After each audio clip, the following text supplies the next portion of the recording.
انا بشرفني مثل ما بيسعدني اطلب ايد بنتك على سنه الله ورسوله. ايه ايش عليه خدوج؟ هاتي ورقه وقلم. تفضلي امي. عفوا بس مشان شو هدول؟ مشان اسجل شويه معلومات لازمتني. ايه سجل عندك اول معلومه. الام نقاقه. الام نقاقه.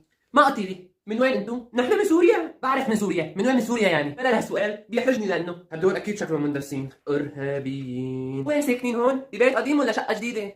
ماشي حاله كمان.